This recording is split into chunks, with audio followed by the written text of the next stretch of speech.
కానీ నేను మీకు మాటిస్తున్నాను, ఇక్కడ ఉన్న యువత అందరికీ మాటిస్తున్నాను, పెద్దలకు మాటిస్తున్నాను.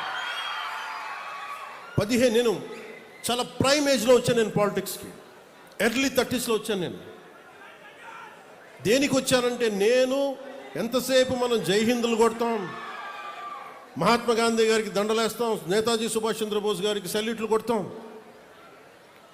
దేశభక్తి అంటాం. కానీ వాస్తవంగా వచ్చేటప్పటికి సామాజిక బాధ్యత కానీ దేశం పట్ల భక్తి కానీ చూపించడానికి చాలా వెనకాడతాం. నేను ఎప్పుడు వెనకాడలా, ఒక అడుగు ముందుకేశాను. గెలుస్తానో ఓడిపోతానో, అసలు ఉంటానో పోతానో నాకే తెలియదు. నేను ఒక విప్లవ స్ఫూర్తితో అడుగుపెట్టాను. నేను నా సమాజం కోసం నిలబడాలి, నా దేశం కోసం నిలబడాలని ఆ కమిట్మెంట్.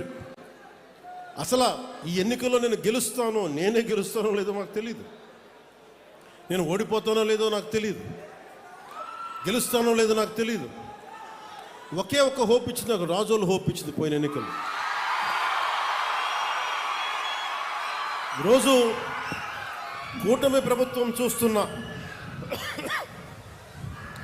151 శాసనసభ్యులు కానీ 21 పార్లమెంట్ సభ్యులు కానీ వీటికి మూలాధారం, వీటికి అంకురార్పణ రాజోల్లో పడింది 2019. ఒక చిన్న దీపం మిగతా దీపాలని ఎలా వెలిగిస్తుందో, ఒక కొవ్వొత్తిని వెలిగించి ఎలాగ మిగతా 5 కొవ్వొత్తులు మనం ఎలా వెలిగించాము, 5 దీపాలు మనం ఎలా వెలిగించాము ఒత్తుల్ని, అలాగా నాకు 2019లో మీరు వెలిగించినది చిన్నపాటి ఆశ, మినుకు అంటే విజయం. వెళ్ళిపోయిన ఎమ్మెల్యే,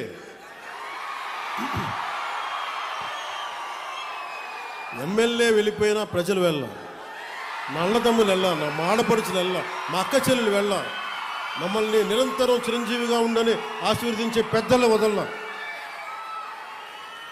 మీరు ఇచ్చిన ఆ చిన్నపాటి ఆశ ఈ రోజున కూటమి ప్రభుత్వానికి ఎంత బలమైందంటే, అది నాకు బలమైంది, నేను కూటమికి బలమైంది. అది మీరిచ్చింది.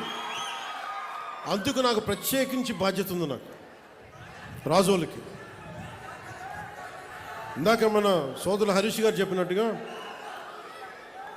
నేను గెలవటం పిఠాపురం నుంచి పోటీ చేశాను, గెలిచాను. కానీ రాజోలు నేను గుండెల్లో పెట్టుకుని నియోజకవర్గం.